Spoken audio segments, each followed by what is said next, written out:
isa sa pagpaplano namin ay siyempre hindi lamang yung entertainment o kasiyahan para sa mga kababayan namin dito sa Gumaca, kundi kasama palagi yung bang pagbibigay ng serbisyo sa ating mga kababayan. Ito nga, isa yun sa pinaka palaging kailangan ng mga tao ay itong pangailangan sa gamot at saka sa medical na attention. Kaya yung asawa ko naman bilang isang doktora, bali siya yung chairperson ng activities na ito. Ito kasing kabuuan ng piyesta, yung maraming activities doon mula November 3 hanggang November 12. At dito nga, isa yung medical mission na to at sa tingin namin ay kailangan ng aming mga kababayan. Kaya pinursige namin ito na may sakatuparan. Ayon pa kay Engineer Tan, bahagi din ito ng social responsibility ng kagawaran bilang pagtalima na rin sa programa ni Pangulong Arroyo at kalihim Hermogenes Ebdane Jr. Sa bahagi naman ng aming trabaho, alam naman natin na yung aming, kahit naman yung aming secretary, si Secretary Ebdane, ay lagi kaming ini-encourage na magkaroon ng mga activities na hindi lamang yung tungkol sa infrastruktura yung aming ginagawa, magkaroon kami ng activities na yung pagtulong sa kapwa. At alam naman natin na siya nga ay tuwing Pasko may sariling proyekto yung ating secretary na sinusundan naman namin dito sa ibaba, sa distrito, yung kanyang alay sa Batang Lansangan tuwing Kapaskuhan, na kung saan siya ay binibigyan niya ng kasiyahan tuwing Pasko itong mga Batang Lansangan. Ganun din naman na ini-encourage na kami na magkaroon ng mga ganitong mga proyekto na hindi lamang pang infrastruktura, yung social services na malaki rin naman yung pagkakataon na kami makatulong. Maaga pa lamang ay madami na sa mga taga-Gumaca ang pumila at naghintay para sa medical mission na handog para sa bayan ng Gumaca. Itong sa medical mission na ito, marami kaming katulong dito. Una-una ang PAGCOR. Siyempre ang PAGCOR sa panguna natin Pangulo ni Efrain Hinuino na nagkaloob sa amin ng mga gamot para ipamigay at gamitin sa medical mission na ito. Nandito rin ang PCSO. Nandito rin ang Lorenzo Tañada Foundation sa pamamagitan ni Mrs. Eni Tañada na ang ina ng ating mahal na Congressman Erin Tañada. Katulong din sa Sangguniang Bayan, ang local government units, ganun din ang municipal mayor, Mayor Joy Job Cabango ng Gumaca, ang rural health unit ng Gumaca, Quezon, ganun din kasama ang Solcom at iba pang mga ilang mga non-government organization dito sa Gumaca, Quezon na hininga namin ng tulong at sila naman ay tumulong para isakatuparan na maayos ang medical mission na to. Maraming gamot din ang dumating at naging sapat ito sa dami ng taong gustong makakuha ng serbisyong medikal.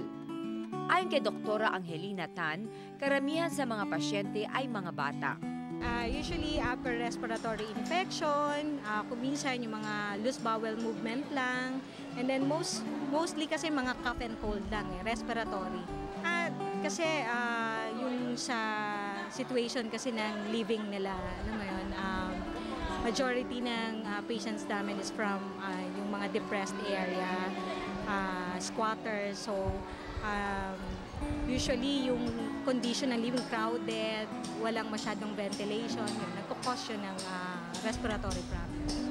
Actually, hindi namin nabibigay yung complete dose. Kunyari, for bacterial infection, kailangan namin magbigay ng 7 days. So, mostly ang nabibigay namin 5 days. So, kung 3 times a day, mga 15 capsules lang. For the multivitamins, yung pinaka-maximum na nabibigay namin, 15 capsules. And then for the children, mga 2 bottles, mga ganun. Yun, sobrang malaking tulong sa kanila kasi majority ng pasyente na yan, talagang hindi sila nakakapunta sa doktor for consultation. Kaya they take this opportunity, yung mga medical mission para magkonsulta. Actually, majority ang concern niyan, humingi lang ng vitamins sila. So, hindi talaga enough yung nabibigay namin. Nakakatulong sa amin kasi sa kahirapan ng buhay, minsan kulang sa financial na pambili ng gamot. Kaya ginagrab na namin na pumunta sa ganitong pagkakataon. Ang pagbibigay ng serbisyo sa mamamayan ay walang pinipiling panahon at lugar. Hanggat may nangangailangan, handa ang pamahalaang tumulong at gumabay sa mga mamamayan nito. Sa ngayon po ay talagang nakikita namin ang pag-unlad ng bayan ng Gumaca. at nakikita namin sa future na darating na panahon na talaga pong magiging sentro po itong bayan ng Gumaca, lalong-lalo na po dito sa southern part ng Quezon. Kaya po, siyempre po, talagang unang-una kami po ay naghahangad na magkameron ng university sa bayan ng Gumaca sapagkat dito po sa amin ay karamihan ng mga college ay mga private. Pero kailangan po namin isang university, lalo-lalo na po para sa ating mga mahihirap.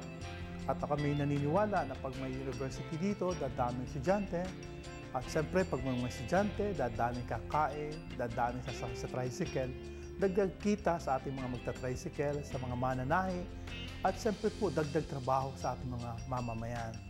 Kaya po, sa ngayon po ay talagang pinatutupad po natin na kung maaari ay lahat na pumapasok sa kaban ng munisipyo ay maibalik natin sa ating mga mamamayan. At yung mga proyekto po natin ay talagang inihahanda po namin ng bayan natin para na sa ganon, dumating ang pagkakataon ay kami po ay handa.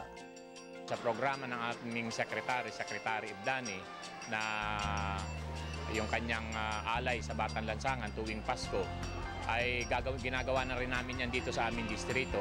At ang aming ng plano, kasabay ng pagbibigay ng regalo doon sa mga Batang Lansangan, sasabayan din namin ng mga medical mission at iba pang medical at dental mission yung magawain ito upang sama-sama na ay kompletong maibigay sa ating mga kababayan yung hindi lang dito sa Gumaca kundi sa ibang bayan dito sa ikaapat na distrito yung ganitong katulad na gawain.